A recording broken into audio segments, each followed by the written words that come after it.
mentioned to you guys yesterday, I had a feeling I would be talking to you in the coming days. Well, a lot of emotions running through Raptor fans over the last 24 hours or so.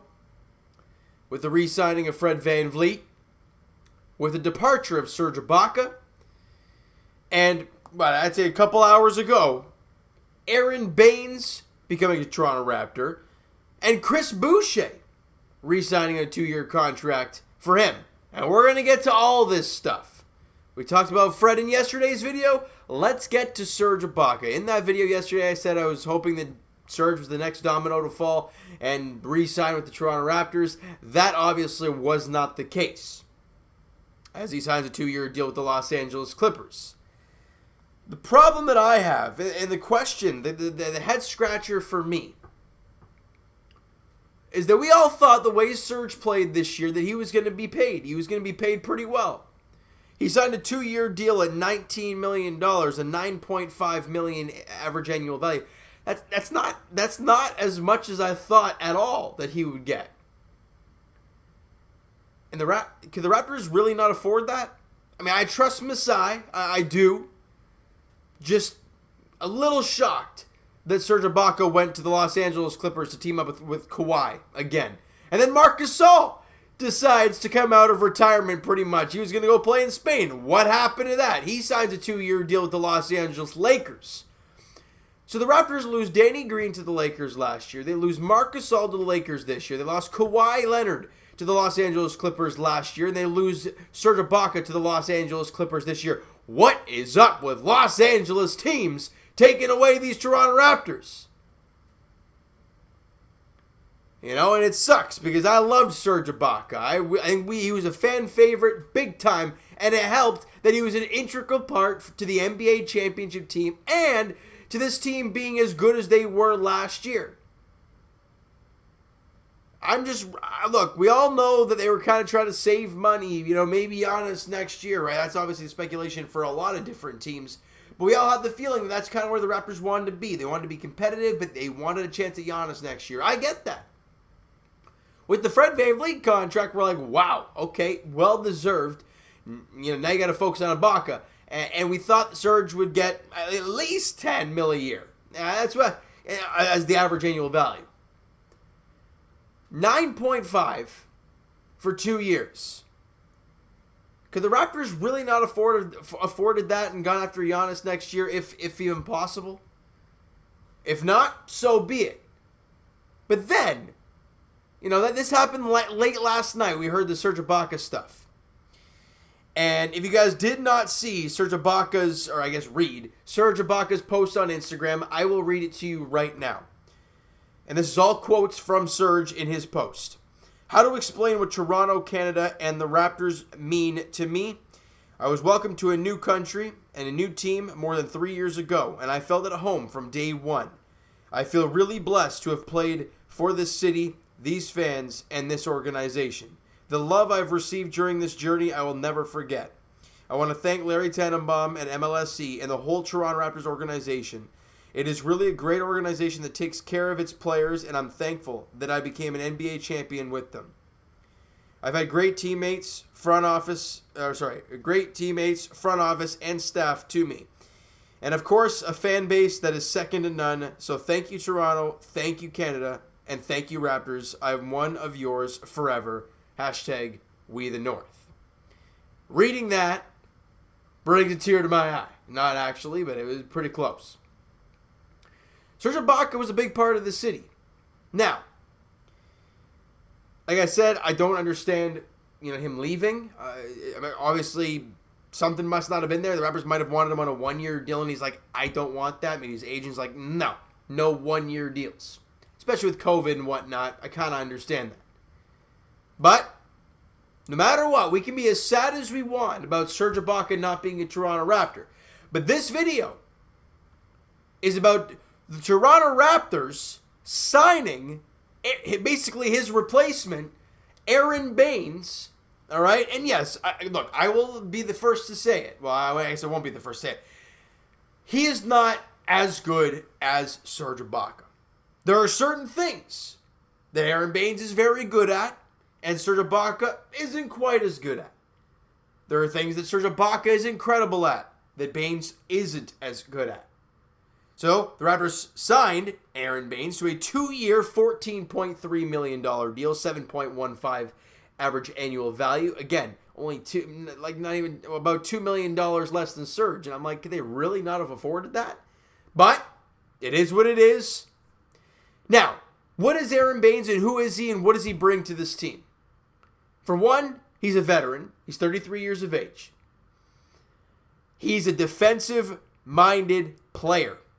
He's a very sound defensive player at the 5. And that's great to see for the Raptors. He's a three-point shooter. He shot 35% from 3 as a big man. He reminds me of a more nimble Marc Gasol, if I had to say. Because, I mean, we saw last year Marc Gasol is slow, inconsistent, didn't make shots. Now, I'm not sure how, again, facilitating ball movement, I don't know how he is compared to a guy like Marc Gasol, but all I know is that Aaron Baynes is a good offensive rebounder. The Raptors have struggled on the offensive glass a lot in past years, even with Serge Ibaka and Marc Gasol. Because a lot of his highlights, Aaron Baynes, are, in the post, taking threes, and the great thing about what I've seen, especially when I watch some highlights of a guy like Aaron Baynes, he's great in the pick and roll. You saw a lot of highlights with that, and who's a guy that loves working pick and roll stuff? Kyle Lowry. And even Fred VanVleet. So a guy like Aaron Baynes could slide into that mix really well. Just last year, he averaged a career high, 11.5 points a game, and he shot 35% from 3. Again, you're not paying the guy to drop 15, 20 points a night. You're just not.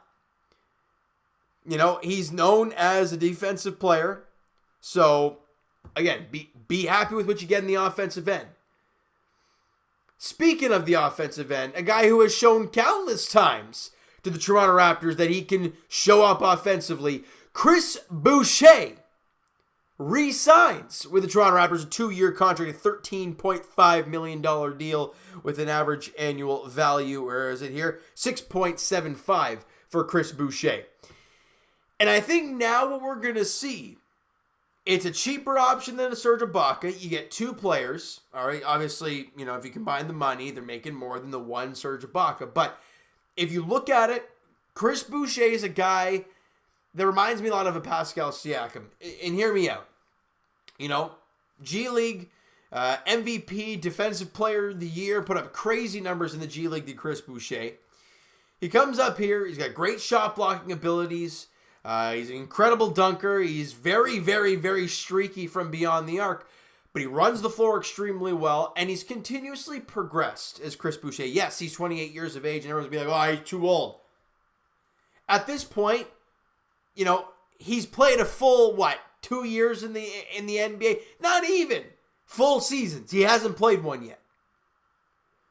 With Serge Ibaka and Marc Gasol leaving, and you bring in a guy like Aaron Baynes, who are probably going to split the time, and whoever's hot, or healthy for that matter, you might see a little bit of Juan Hernandez next year, guys. That's just the way it might be for this team. I don't know what to expect. Did they get worse? I don't know. Because would you say that on the offensive side of the basketball, Serge Ibaka is better than both of these guys? Yes, I would say that in a consistent basis, absolutely. However, would you say that Marc Gasol offensively is better than either of these guys? No. So you had the great guy offensively in Ibaka and the not-so-good guy offensively in Marc Gasol. Now you kind of even that out a little bit with a guy like Aaron Baynes and a guy like Chris Boucher. Now, Boucher might take that next step. He might take that Pascal Siakam step this year. With the right amount of minutes, the continuing to work, we all know that he needs to put on some beef. I don't know if he has. We're going to figure it out in a few weeks pretty much because training camp's getting going shortly. But all I know is that you're going to see Chris Boucher finally get some run. A lot of Raptor fans, including myself, this past year, we're talking a lot about getting Chris Boucher some minutes. Let him work. Let him grow. And he wasn't getting a lot of minutes. Now he's going to get that opportunity. Because no one's going to take that spot. You're not going to see Aaron Baynes play 35 minutes a night. You might see 20. And whoever's hot, you run with them. And Nick Nurse is great at doing that kind of thing. Do I like the signings? Yes, I do. Do I miss Serge Ibaka? Absolutely. Am I a little bitter about Marc Gasol saying, hey, I'm going to Spain, and I say, no, I'm coming back to the Lakers? Yeah, a little bit. But, oh well. Life goes on. They made their choice. Masai Ujiri, Bobby Webster, and the managing team for the Toronto Raptors have made their choice. Look, are these great signings? I mean, obviously only time will tell. But name-wise, I wouldn't say so. Serge Ibaka is a fan favorite, so that's why we put a lot of onus on him and wanting him back. Aaron Baynes is going to be a fan favorite. We don't know. He's a great player, plays hard. And in this system, in this Toronto Raptors system, you don't play hard, you're not playing. Look at Stanley Johnson, guys. You saw the lackluster defense he showed, at the early goings of the year. Look how his rest of his season played out. He barely saw the floor. Other guys like Terrence Davis, obviously we all know what happened to him, but the energy and the hard work he put in that year, he got time. You play well, you put in work, you put in energy, you will play. And that's where I think Chris Boucher is going to absolutely thrive. If there's one knock to Chris Boucher, he sometimes gets over-aggressive. Like, for example, he always loves to block shots, but he jumps way too much on pump fakes, right? And you look at, he takes a lot of threes, but he misses a lot. Again, this is all about him growing and becoming a better player. Will he take that next step? Will Norm take that next step? Will Fred VanVleet, with the big money he's making now, take an even bigger step? Will Pascal Siakam find a consistent step in the right direction? Will we finally see OG Anunoby take that big step? We've seen the incremental steps from OG, but are we going to see that big step? All question marks that are going to be answered in about a month, as the season will get going in about a month's time. All I can say is I'm happy to have Chris Boucher back for a couple of years, and I'm excited to see some Aaron Baynes. The energy and the size and the strength and the intensity that guy plays with, I like it. I like it a lot because he loves playing on the offensive glass, and that is where the Raptors have struggled countless times over the years. All right? You guys might not like the signings, but don't just be angry at the signings because Serge Ibaka is not a Toronto Raptor. That's the way I'm trying to go about it. As much as I would have loved to have him back over Aaron Baynes for sure right now, it didn't happen. It's reality. It sucks, but it's the way it is. As Ray from the Trailer Park Boys would say, it's the way she goes. And it's true. We all had our thing with Ibaka and Gasol and all the guys winning the championship. Now they're gone. It's the way she goes. Now you got to move on. Now, what are these guys going to bring? What's it all going to be like? I don't know. But I can't wait to find out. All right, so you know what, guys? I want to hear your guys' takes on these signings, guys. Let me know in the comments below your takes, whether you like it, do you not like it, the overpay, underpay. Do you think they should have signed, obviously they would have had to get Chris Boucher back using RFA. Don't go after Aaron Baynes, bring back Ibaka. I don't know, guys. What were your thoughts going into I guess today, for more or less, with Serge Ibaka being gone and then hearing about Aaron Baynes and Boucher coming to the Toronto Raptors and Boucher resigning? I want to hear your guys' takes. Let me know in the comments below. All right, so smack that like button if you enjoyed this one. Hit the subscribe button if you guys have not already. Comment down below your thoughts on the signings and signing and re-signing of Chris Boucher and Aaron Baynes. All right, let me know, guys, in the comments what your thoughts were on the signings for the Toronto Raptors. I want to get your takes. I like them. Again, I would have loved to have Serge Ibaka back, but obviously it didn't happen. But I like the signings nonetheless. I like that they're going to give some Chris Boucher some minutes and some leeway here. But we're going to have to see how it all plays out, all right? So, guys, like I said, let me know in the comments below everything. Twitter is down below for myself. I don't know what's going on here. Follow up, guys. Send me a DM. Do all that great stuff. Also, the Instagram link is down in the description, so follow up there if you've not done so already. And I will talk to you guys, I'm guessing, the phlegm is killing me right now. It hasn't all day. I don't know what's going on. I will probably talk to you guys some point very soon because the Raptors, I'm assuming, are not done yet. They got their couple bigs. Great. But Masai Ujiri, for some reason, I feel like he ain't done yet. If he is, then I'll talk to you guys whenever we hear some news about training camp, preseason, whatever the case may be. If there is, I'm assuming there's going to be preseason games. All right. So thank you guys so much for listening and watching. Hope you guys are in the video. Talk to you guys then.